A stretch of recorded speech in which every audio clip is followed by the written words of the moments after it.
get over to your current conditions, and right now we're looking at a pretty nice evening. Things have cooled off a little bit across the area as a bit of a sea breeze has kicked in this afternoon. Temperatures ranging from 74 in Norwood to a chilly 58 in Newport because of the, again, aforementioned sea breeze. We're seeing those winds coming off the water right now. They're on the light side at this hour, 5-10 miles an hour. But generally, that easterly flow has been what pushed that smoke plume of wildfire smoke from up across the Atlantic towards Nova Scotia. That's what pushed it through the area. That's going to be shifting a little bit, not so much here, but it's going to be shifting over where the wildfires are and pushing that smoke a little bit further away. So I don't think we really contend with it much tomorrow. What we are going to contend with tonight is a pretty chilly overnight period. You can see clear skies. What you're seeing here now, the model's picking up on cloud cover, the icons here, that's actually patchy fog that's going to be developing, but that's not going to really stop our cool down all that much.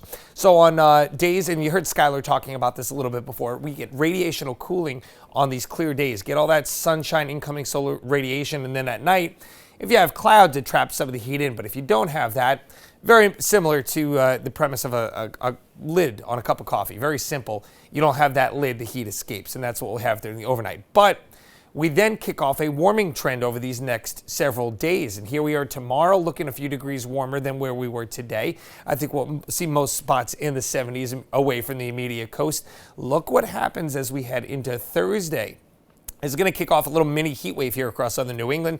I think some spots further away from the water. You're not going to sniff 90 degrees near the ocean waters. You may not even hit 80, but away from the water, certainly a good shot. We'll hit 90 Thursday with full sunshine, and then Friday, another steamy day out there, maybe even a little bit more on the humid side, dare I say, before a cold front comes in from the north. And also what we're going to have the next few days, just based on the south wind that we get, especially during the afternoon, but as it settles in overnight, we'll see a couple of areas of patchy fog developing each of the next few mornings.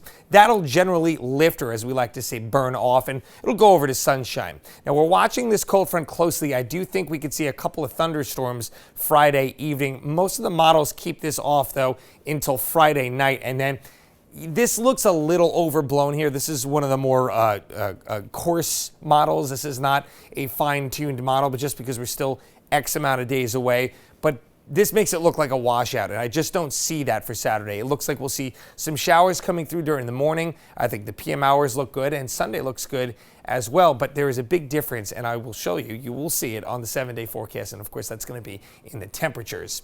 Tonight, 46, clear skies with that patchy fog developing after midnight. And look at these temperatures, especially in the outlying areas. We're going to see maybe a few spots dip into the upper 30s once you get well north and west. Of course, at the shoreline, it'll be a little bit more on the mild side. Nice day tomorrow. And temperatures, again, we'll get up into the 70s. We're going to go 75, kind of an average temperature. A little bit cooler at the shore, a little bit warmer inland. Thursday, Friday, on the steamy side with those temperatures, mid and upper 80s to around 90. Then watching for a late day thunderstorm on Friday before a much cooler weekend. Temperatures only in the low 70s Saturday, and we're not going to get out of the 60s on Sunday, but it'll be rather nice. Not the greatest beach weekend that we're looking at. So if you want to do that, I would say Thursday and Friday are your days. And as we look ahead towards next week, maybe a little bit warmer on Monday and some showers returning to the forecast on Tuesday.